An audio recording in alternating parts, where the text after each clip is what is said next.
안녕하세요. 크리스탈입니다. 오늘은 미국의 작가 루이자 올컷의 작은 아씨들로 함께 하시겠습니다. 구독, 좋아요, 알림 설정 부탁드립니다. 에이미의 유언장. 집에서 이런 일들이 있는 동안 에이미는 마치 할머니 댁에서 고난의 세월을 보내고 있었다.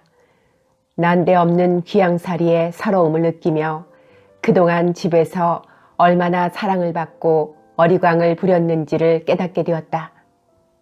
마치 할머니는 어리광 따위는 근본적으로 싫어했지만 에이미에게는 상냥하게 대해주고 싶었다. 이 행실 착한 조그만 여자아이가 썩 마음에 들었기 때문이다. 그래서 에이미를 기쁘게 해주려고 최선을 다했지만 결과는 항상 그 반대였다. 아이들과 함께 지내본 노인들은 아이들이 무엇을 좋아하는지 알아 함께 즐겁게 생활할 수 있지만 마치 할머니는 그런 재능을 타고나지를 못했다. 규칙과 명령으로 에이미를 괴롭혔으며 딱딱한 예의 범절이나 재미도 없는 긴 이야기로 고통을 주는 것이 애정 표현의 방법이었다. 노인은 에이미가 언니보다도 조용하고 애교가 있음을 알자 집에서의 나쁜 습관을 최대한으로 바로잡아 주는 것이 자기 임무라고 느꼈다. 그래서 에이미를 노상 곁에다 두고 60년 전에 자기가 배운 대로 가르치려고 했다. 그 60년 전의 교육 또한 에이미를 괴롭혔고 심술 굳은 거미줄에 걸린 파리 같은 기분이 되게 했다. 아침 일과는 홍차 잔을 씻는 것에서부터 시작되었다. 그리고는 은스푼, 티포트, 컵 따위를 반짝반짝 하도록 닦아야만 했다. 다음에는 방에 먼지를 터는 것인데 이것이 또한 엄청난 고행이었다. 마치 할머니는 조금이라도 먼지가 남아있는 것을 용납하지 않았다. 그리고는 포리에게 먹이를 주고 강아지의 털을 빗겨야 했다. 이런 고된 일들이 끝나면 에이미는 공부를 해야 했고 그 다음에 노는 시간이 1시간만 허락되었다. 로리는 약속한 대로 매일 찾아와 마치 할머니를 교묘히 설득해 에이미를 밖으로 데리고 나가 산책도 하고 마차도 타며 즐겁게 해주었다. 점심 뒤에는 노인에게 책을 읽어주어야 했고 다음에는 자수를 하거나 타월의 가장자리를 손질해야 했다. 에이미는 겉으로는 조용했지만 마음에는 반항심이 가득해 저녁 때까지 부지런히 손을 움직였다. 그 뒤 저녁 식사까지는 자유시간이 허락되었다. 제일 고통스러운 것이 밤이었다. 노인은 자기 젊었을 때의 얘기를 끝도 없이 늘어놓는데 전부가 시들한 얘기뿐이어서 에이미는 빨리 침실에 들어가 자기의 쓰라린 운명을 한탄하며 실컷 울고 싶은 마음이었다. 하지만 막상 침실에서는 한두 방울의 눈물을 짤까 말까 하고는 이내 잠들곤 했다. 로리와 가정부 에스더가 없었더라면 에이미는 도저히 이 암흑시대를 살아나가지 못했을 것 같았다. 앵무새만으로도 그녀를 화나게 하는데 충분했다. 포리는 에이미가 자기를 좋아하지 않는다는 것을 느끼자 갖가지 방법으로 에이미에게 복수를 했다. 가까이 가면 반드시 머리카락을 잡아당기고 새장을 청소하고 돌아서면 먹이통을 뒤집고 노인이 졸면 강아지 모프를 쪼아서 짖게 하고 손님이 오면 에이미에게 욕을 퍼붓는 실로 늑다리 새답게 굴었다. 이 집의 개 또한 못 말리는 녀석이었다. 뚱보에다 신경질이고 털을 빗겨줄 때는 이빨을 허옇게 물고 으르렁대고 뭐든지 먹고 싶을 때는 벌렁 누워서 내 발을 버둥거리며 졸라댄다. 보기에도 딱한 바보 같은 짓이었다. 그것을 하루에 10번도 더했다. 요리사는 화를 잘 내고 늙은 마부는 귀머거리고 이 젊은 숙녀에게 관심을 가져주는 것은 에스터 한 사람뿐이었다.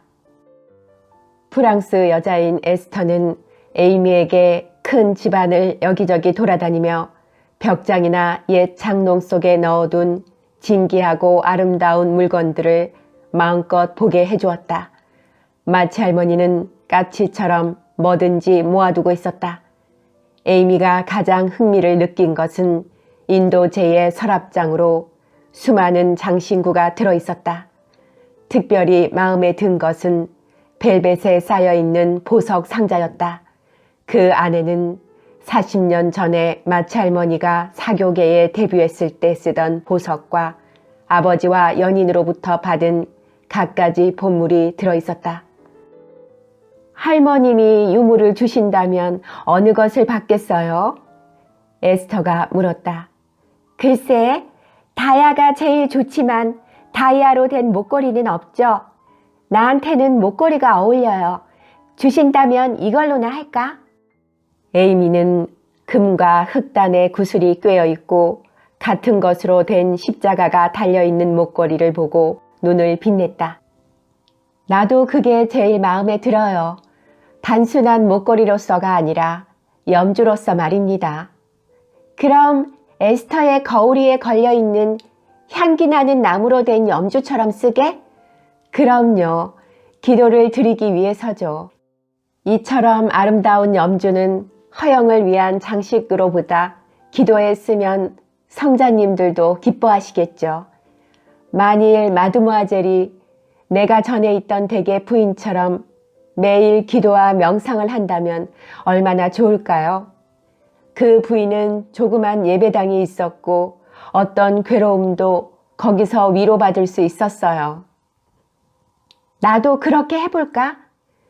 에이미는 외로움에 어디든지 의지하고 싶었다. 그렇다면 작은 공간을 적당히 꾸며주겠어요. 마담에게는 알리지 마세요. 마담이 잘 때 그곳에서 혼자 조용히 언니를 구해달라고 신께 기도를 드려요. 에스터는 믿음이 두터운 사람이었기 때문에 그것을 권하는데도 진심이 담겨 있었다. 에이미는 흥미를 느껴 자기 방의 벽장을 기도 장소로 꾸며줄 것을 부탁했다. 마치 할머니가 돌아가시면 이 아름다운 물건들은 어떻게 될까? 에이미는 목걸이를 챙겨 제자리에 넣고 보석 상자를 닫으며 말했다. 마드모아젤과 언니들이 받는 거예요. 난 알고 있어요.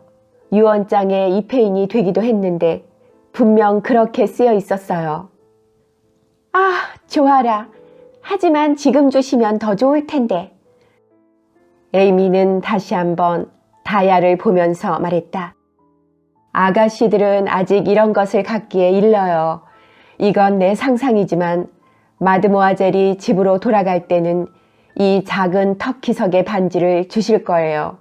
마담은 마드모아젤이 착실하고 얌전하다고 칭찬하고 있으니까요. 정말? 그 귀여운 반지만 준다면 난 아기 양처럼 순하게 행동할 거야. 마치 할머님은 역시 최고야. 에이미는 꼭 그것을 획득해야겠다고 결심했다. 그날부터 에이미는 모범생이 되었고 노인은 자기의 교육이 훌륭한 성과를 거둔 데 대해 크게 만족했다. 에스터는 약속한 대로 벽장을 기도소로 꾸며주었다. 작은 테이블과 발판을 마련하고 빈 방에서 한 폭의 그림을 가져다 책상 위에 걸어주었다. 그녀는 대단치 않은 그림으로 생각했지만 사실은 세계에서 손꼽히는 명화를 유명한 화가가 모사한 것이었다. 에이미의 신미아는 그 성스러운 성모상을 아무리 보아도 실증이 나지 않았고 그렇게 하고 있는 동안에 마음이 따뜻해졌다. 테이블 위에는 자기의 조그만 성경과 찬송가 책을 얹고 로리가 가져다주는 꽃으로 꽃병을 채웠다. 매일 거기에 와서 착한 일을 생각했고 언니를 구해주소서 하고 신에게 기도했다. 하지만 그녀는 아직 어렸으므로 자신이 처한 상황을 힘들어하고 있었다. 그래도 애써 괴로운 일을 잊고 명랑하고 바른 행동을 하려고 애썼다. 착한 사람이 되려는 최초의 시도로서 그녀는 마찰머니가 한 것처럼 유언장을 만들기로 결심했다. 만일 자기가 병에 걸려 죽더라도 자기의 소유물이 헛되이 쓰이지 않고 적당하게 분배되도록. 마치할머니의 보석과 마찬가지로 귀중하게 여기는 작은 보물을 체념하는 것만으로도 에이미는 가슴이 미어지는 듯 했다. 어느 날 자유 시간에 이 중요 서류를 꾸몄다. 법률 용어는 에스터의 도움을 받았다. 끝으로 에스터가 서명을 해주자 에이미는 제2의 증인이 될 로리에게 보이려고 소중히 간직했다. 그날은 비가 내렸으므로 포리를 데리고 2층의 넓은 방에서 놀았다. 이 방에는 구식 의상이 가득했다. 에이미는 이 낡은 옷을 입고 벽 거울에 비춰보며 노는 게 무엇보다도 즐거웠다. 무늬가 새겨진 옷감에 노란색으로 수놓은 속치마를 입고 머리에는 핑크빛 터번을 두른 채 부채를 팔랑거리며 도도하게 걸었다. 그러나 발에는 헐렁한 하이힐을 신었으므로 아무리 애를 써도 뒤뚱거리지 않을 수 없었다. 그 뒤를 포리가 흉내를 내며 따랐다. 이 광경을 보고 가까스로 웃음을 참은 로리는 가볍게 벽을 두드려 정중하게 인사를 했다. 거기서 잠깐 기다려요. 중대한 문제로 상의할 게 있어요. 훌륭한 차림을 한 차례 자랑하고 나서 포리를 구석으로 쫓아보낸 뒤 에이미는 말했다. 저 새는 말썽꾸러기야. 터번을 벗으며 그녀는 계속했다. 어제 할머님이 졸 때 포리가 새장 속에서 꽥꽥 비명을 지르잖아. 가서 꺼내주고 보니 안에 큰 거미가 한 마리 있었어요. 막대로 쑤셔서 밖으로 몰아냈더니 책상 밑으로 들어가 버렸어요. 포리가 쫓아가 눈을 깜박거리면서 들여다보더니 얘 이리 나와 산책 가자 하잖아요. 너무도 우스워서 깔깔대고 웃었더니 야 하고 소리치고 마침내는 할머님을 깨워서 야단 맞았어요. 거미가 포리의 초대를 받아들였어? 로리는 물었다. 포리는 깜짝 놀라서 정신없이 할머니의 의자에 뛰어오르더니 붙잡아 빨리 붙잡아 하고 외치잖아. 거짓말! 정신 차려! 앵무새는 외치며 로리의 손톱을 쪼았다. 내 것이라면 너 따위 가만두지 않을 테다. 이 못된 새야. 로리가 주먹을 휘두르자 앵무새는 고개를 갸웃하며 할렐루야! 너에게 축복을! 하고 신 목소리로 진지하게 말했다. 이제 끝났어. 에이미는 장롱을 닫고 호주머니에서 한 장의 종이를 꺼냈다. 이걸 좀 봐줘요. 법률적으로 정당한지 어떤지 가르쳐주고 무슨 일이 일어날지 모르니까 무덤에 들어가서도 미움을 사지 않으려고. 로리는 웃음을 참고 진지한 표정을 지으며 그 서류를 읽었다. 유언장. 나 에이미 카티스 마치는 맑은 정신으로 이 세상 소유물 전부를 아래에 적힌 사람들에게 양도한다. 곧 1. 아버님에게는 가장 잘 그린 그림, 스케치, 지도, 기타 액자를 포함하여 회화 전부를 또 저금 100달러를 자유로 쓰게끔 드립니다. 2. 어머님에게는 포켓이 달린 에이프런 외에 의류 전부를 또 나의 초상과 메달을 사랑과 함께. 3. 사랑하는 마가레트 언니에게는 터키석의 반지를 만일 얻게 된다면 또 비둘기가 달린 푸른 상자와 레이스 그리고 언니의 어릴 적 추억으로서 내가 스케치한 언니의 초상화를. 4.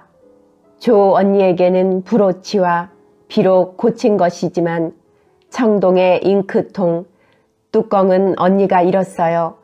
그리고 제일 소중한 석고의 토끼를, 언니의 소중한 원고를 태운 사제로.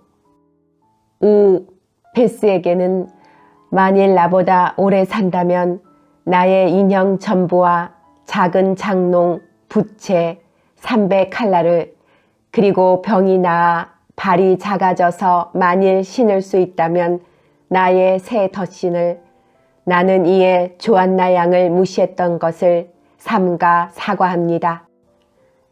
6. 내 벗이며 이웃인 데오도르 로렌스에게는 화판과 찰흙으로 만든 말을, 당신은 머리가 없다고 웃었지만 또 어렸을 때 받은 많은 친절에 감사하는 뜻으로 내 그림 중에서 마음에 드는 것을, 노틀담이 제일 좋다고 생각합니다. 7. 친절한 키티 브라이언트에게는 푸른 비단의 에이프런과 금으로 된 염주 반지를 키스와 함께 보냄. 8. 한나에게는 언제나 갖고 싶어 하던 모자 상자와 자수를 전부 이것으로 나를 기억하시라우요 하고 빌면서.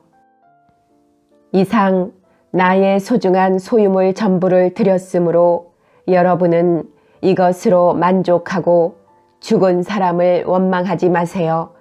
나는 여러분의 죄를 용서하고 최후 심판의 나팔이 울릴 때 다시 만날 것을 믿습니다. 아멘. 1861년 11월 20일 나 이에 서명하고 봉인함. 에이미 카티스 마치, 증인 에스터 파르노, 데오도르 로렌스. 맨 끝에 이름은 연필로 쓰여 있었는데 에이미는 로리에게 잉크로 정식 서명을 하고 법식대로 봉함을 해달라고 했다. 어째서 이런 생각을 했지? 누군가가 베스 얘기를 했던가? 로리는 진지한 표정으로 물었다. 에이미는 사실 전부를 설명하고 나서 걱정스럽게 물었다. 베스는 어때요? 글쎄, 이왕 얘기가 났으니 말이지만 어느 날은 아주 중태여서 피아노는 매그에게, 고양이는 에이미에게, 가엾은 조안나는 조에게 주겠다고 말했어. 조라면 자기 대신 충분히 사랑해 줄 것이라고. 베스는 가진 것이 별로 없으니까 남은 우리들에게는 머리카락을, 할아버지에게는 사랑을 주었어. 유언장 따위 베스는 생각지도 않았어. 로리는 말하면서도 서명을 하고 봉함도 했는데 굵은 눈물방울이 종이 위에 뚝 떨어졌다. 에이미는 난처한 표정을 하고 있다가 오직 이렇게 말했다. 유언장에 편지에서처럼 추신을 달 순 없나? 있어. 유언 보충서란 거야. 그럼 내게도 그걸 해줘요. 저 나의 곱슬머리를 전부 잘라 친구들 모두에게 나누어 주라고. 우스운 얼굴이 되겠지만 그래도 그렇게 하고 싶어. 로리는 에이미의 최후 최대의 희생을 웃으며 듣고 그것을 보충해 주었다. 로리가 돌아갈 때 에이미는 입술을 떨며 물었다. 베스의 병이 그렇게 무서워? 하지만 반드시 좋아질 거야. 희망을 가져야지. 그러니까 울지 마라, 응? 로리는 오빠처럼 에이미의 어깨를 두드려 주었다. 로리가 돌아가자 에이미는 혼자만의 기도실로 가서 베스를 위해 기도했다. 저 상냥한 작은 언니를 잃을 바엔 터키석의 반지 따위 100만 개 주어도 싫을 것 같았다. 자꾸만 눈물이 흐르고 가슴이 아팠다.